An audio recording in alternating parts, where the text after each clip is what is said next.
And I'm the moderator, City Councilor at Large Tracye Whitfield. It's my pleasure to be moderating this panel today. We always want to grow our community, and we want to hear from all sides of the community. Last year we had teenagers with older seasoned adults, and this year we have our seasoned plus younger. All right, so how the rules go, I'm gonna ask a question, and I'm gonna select who's gonna answer the questions, right? And you get 1 minute to answer, okay? It's speed round, okay? So, first question. What are some key differences you notice between the perspectives and values of younger and older generations? Is there anyone who wants to tackle that you want to tackle it, Ali? Season side.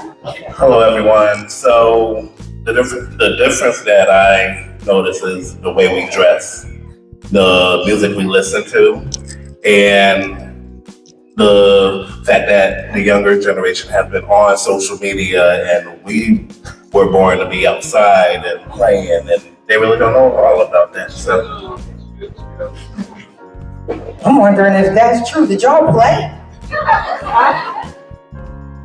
I feel like the younger generation lives for likes. Like they live for social media and what social media thinks. They have to level up to a platform. So I feel like it's hard being younger and looking at other people doing other things because people live in a virtual society. Like that's the key word. Virtual society. Where being older, like you had to work for what you had. Like you had to really go hard and gain everything that you had. You didn't have this virtual world to say, well, I got this and I got that. You really had to have it. So I think that's a big difference between the younger and older. Thank you for those perspectives. We really did have to have it, didn't we? We had to have it.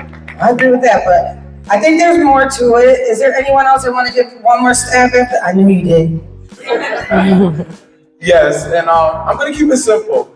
And there's no offense to the season side, no offense to y'all. But I think when it comes down to it, it's a growth versus a fixed mindset, I would say. With the younger generation, we want to learn everything. We want to get into everything. We want to dive deeper into things. Where I feel like the older generations is a little seasoned. Yes, seasoned. And I got a whole lot of seasoning, so don't take offense to it. That's a compliment. But I think, yes, the seasoned people, I think they're more so just stuck in their ways. And the young people, we want to break out of those ways. We want to create change, and we want to explore onto the new and get out of the old. But yeah. I think he's saying they want more innovation. You want to? I know. So I do see that a lot, like with the younger generation, and it's very fast, right? Fast paced. But I also think with the season is that I feel like our values are more, and it's like back to the basics, right? Mm-hmm. Yep. Family, village, and just certain kind of goals that I feel like sometimes the younger people don't embrace anymore. Because again, right, the social media, it's all about the look. But it's not, like, sometimes you gotta go back to the basics and appreciate and cherish, because all that virtual stuff is fake. Virtual is fake. It's real the song? Virtual reality? You got some reality in there? So I don't agree with the last part, because one thing about social media, it allows you for a lot of opportunities. Like I feel like anything you want to do, you can just do it with one platform. So that's something that the younger generation has. Social media does allow these young people to do anything that they really want to do. A lot of us have their own business. It could be a nail, hair for a professional. It could be their own clothing brand. It could be their own ice cream business. Like me, I got my own business, so that's why I feel like social media does allow a lot of opportunities, and that's one flex that the younger generation has. Flexing. All right, we're gonna move. Oh, we got Dallas Clark. Yeah, I was saying, contemplating on what to say, and I think one thing that I'm missing is value time with family. You know, like when I was growing up, we had a big mama's house, and I think social media took us away from that. You know, and I'm a big part of that because, you know, we all got children, and we send the babysit our children today. And social media is the iPhones, right? So, you know, it's a bittersweet type of thing, but, you know, like me growing up, I miss kickball, I miss the time that we spent out with family.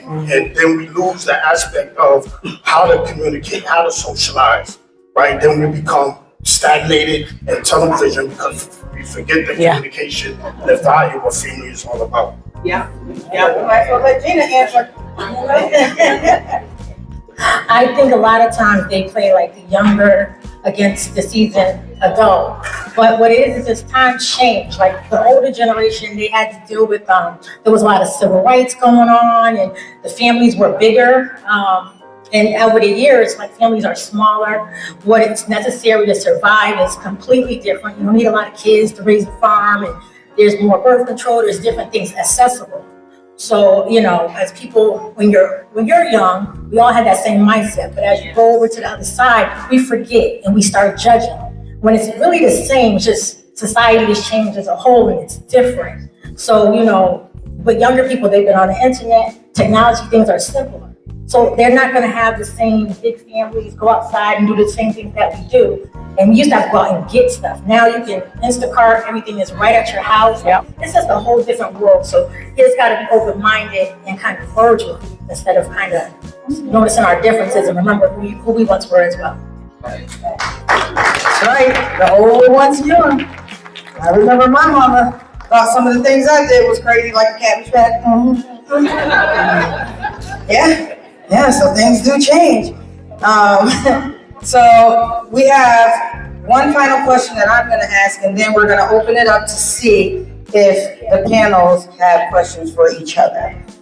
So one thing that I wanna say is how can we bridge the generation gap to foster greater understanding and empathy between young and older adults?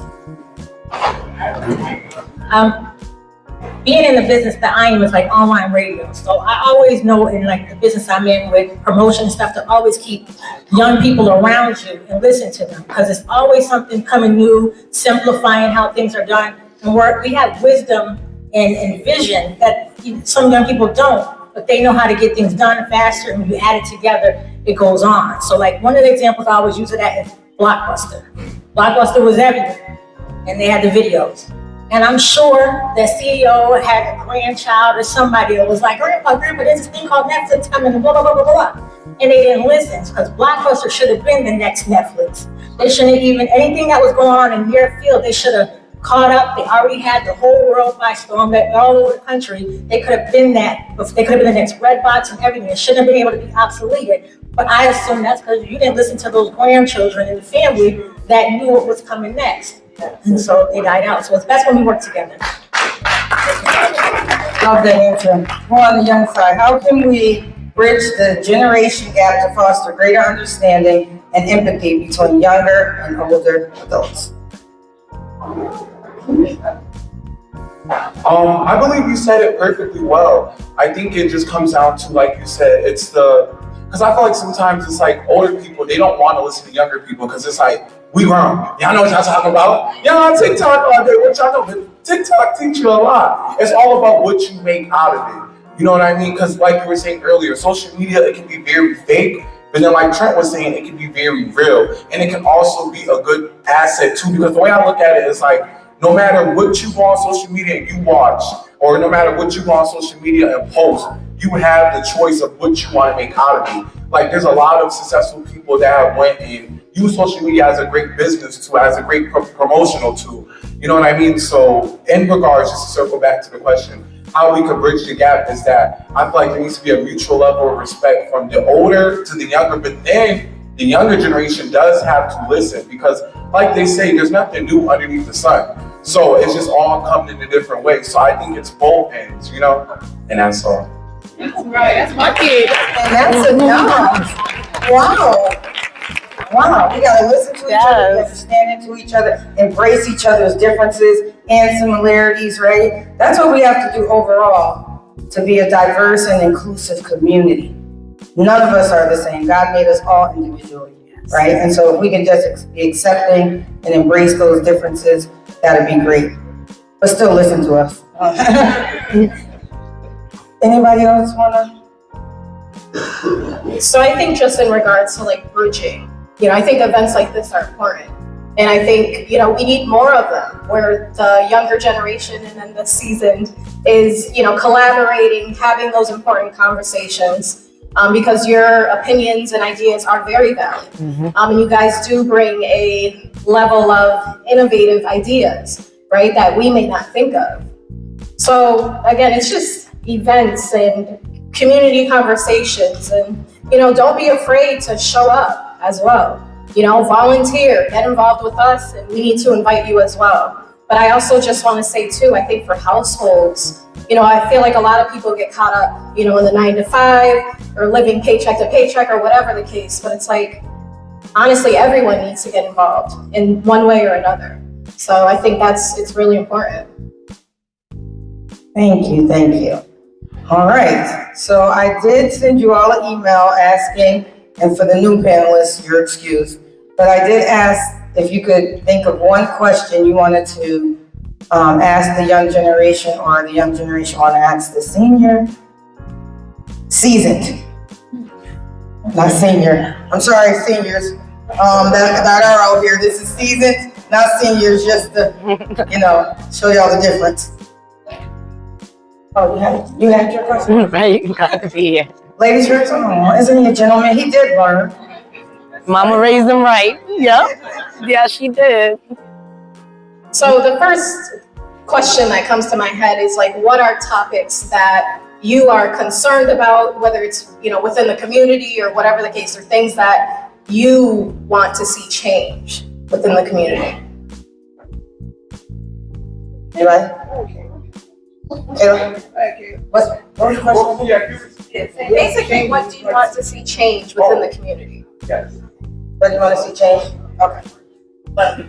I'm new to the community, but I come from a community that's not like this, put together. So I like the togetherness that they present in Springfield. So to me, this is new. I really don't see a need for change. I like how everything be coming together, and like I said, I'm new to this, so to see everybody in the community come together with the older and the younger, to me, this was a big opportunity, and I liked it, like being in a room with people of the community from different statures, and like that's really like dope to me. Let's give us a round of applause, guys. Great community for Kayla. And I would like to just add on to what she was saying.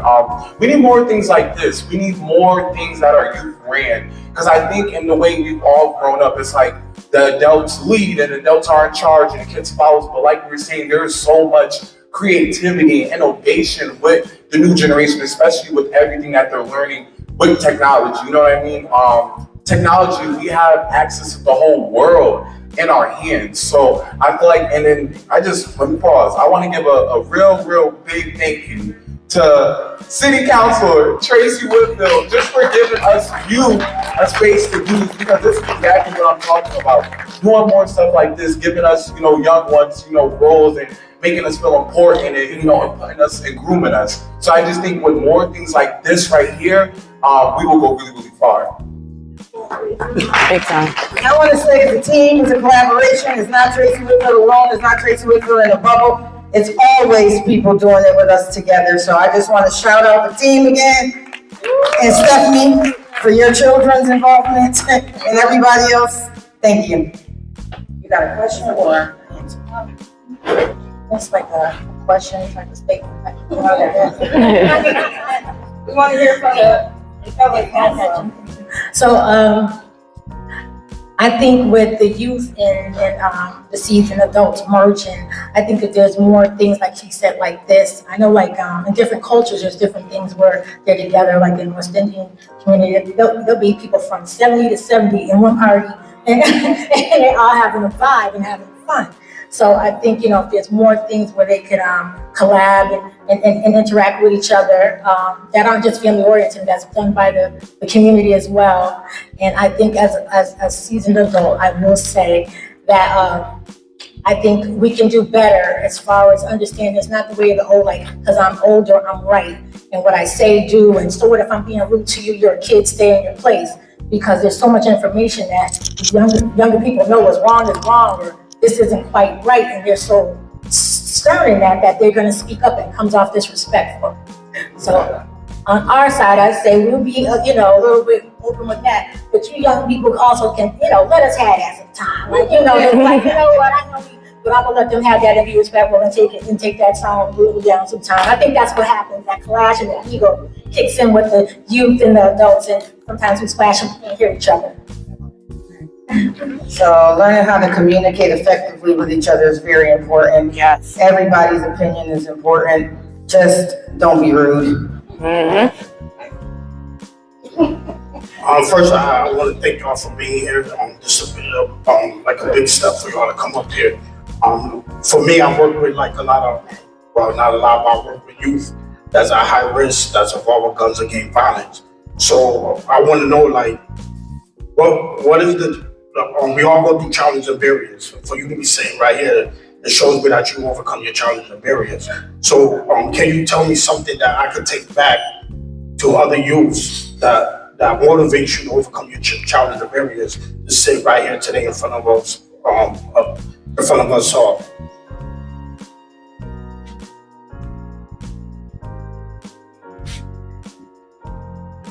It was something you said one time that stuck with me in mentorship. You was like, some people don't know. They don't know that they in the wrong. All they know is what they're taught at home. So basically teaching them the right way, guiding them, and being more so understanding than judging. More so listen than to speak. And not everybody wants to hear, oh, I've been there, I've done that, because you don't know that kid walk of life. You don't know what that kid saw, you don't know the trauma. All you can do is be a role model and a mentor that you are, and listen and take in what they're saying and help them in ways that somebody wasn't able to help them. Wow. Yes, that was a really, really, really good point. And I would just say, honestly, giving them a goal. Because when you give, and I know I'm young, but I do work with the youth. I'm a parent in Whitfield Public Schools working with preschoolers, and I do enrichment over at Kayla.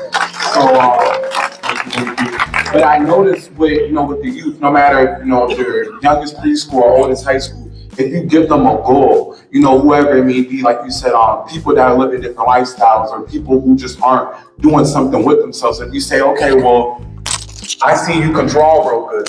Take that and you can open up a graphic design business with it, or you can do if you put that vision, or if you give them a goal to work towards, I think that will give them something to have motivation to do. You know what I'm saying? So, yeah, that's all. So like my brother said, I feel like if you give the youth more ideas and let them know that they'll be successful in life, that will motivate them to keep on going and keep pushing, and just let them know they can really do whatever they want, as long as they have that one goal in the back of their mind and always look forward to it.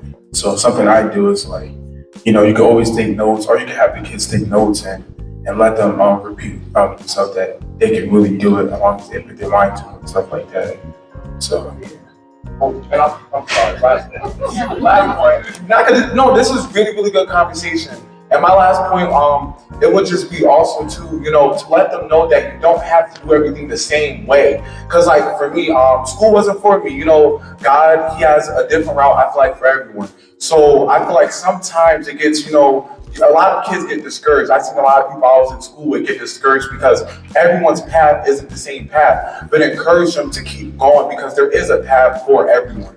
And that's my only point. And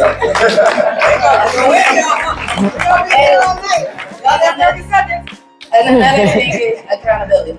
You have to take accountability for your actions. Because if you don't take accountability, you're not moving forward. You stuck right where you at. So you gotta take accountability and you gotta help them change that.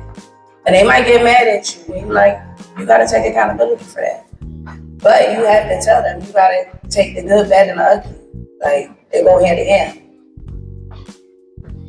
And I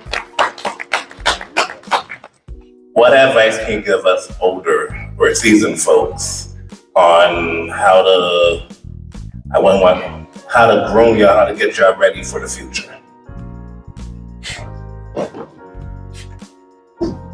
well, I think we covered it, right? yeah, I think we took a stab at communicating with each other. I think sometimes it's access and opportunity, right? We have to make sure that the young people know what's out there. We have to, even like parents, guardians, whoever is raising the children, the village, we have to make sure that we open them up and bring them out to these type of opportunities. Look at all these young people that work for us today. Let's give them a round of applause.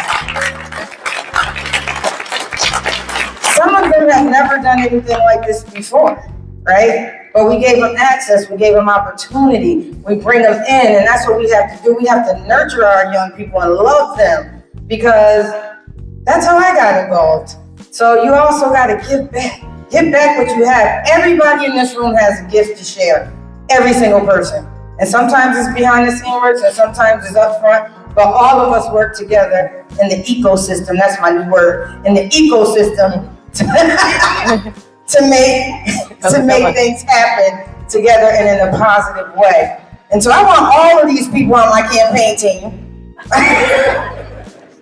Well, plug for me. And some are. But we just gotta really listen and give them the opportunity if they're asking for it. Hold each other accountable, right? Accountability doesn't work one way, right? It works for both. And Gina is gonna have the final word, and then we're gonna have our closing remarks, and we're gonna let you all go. I just want to give you guys kudos. To prepare for this, I called my family on chat with my 75-year-old mother, my 20-something-year-old niece, my 40-something-year-old sisters, and some teens in the background. And they went at it. So, I learned a lot from listening to them to prepare. We don't have a lot of time to cover that stuff. But I do want to give the young people kudos, because what I did get from that you guys are very more open about your mental health, sexuality, and things that we weren't used to, or, are just digesting and processing. So, that opens up a lot and frees up, a lot of people to be themselves and think out the box.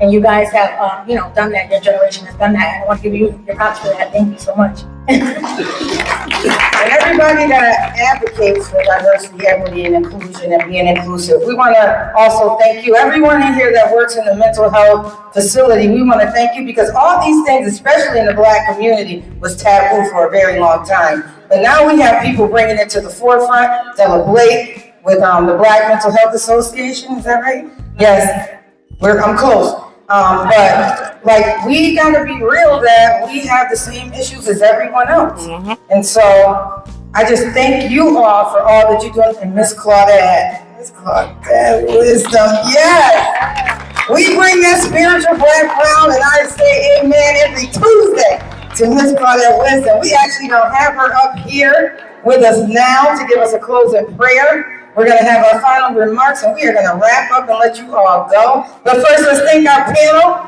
for the wonderful job that they did. We wish we had more time. We could do this all day. But right now, we got to go home. I'm going to do a proclamation for a prayer. But as I was listening, and we talked about bridging the generation gap, I'd also like for you once more to turn to your neighbor and say, I am generation chosen.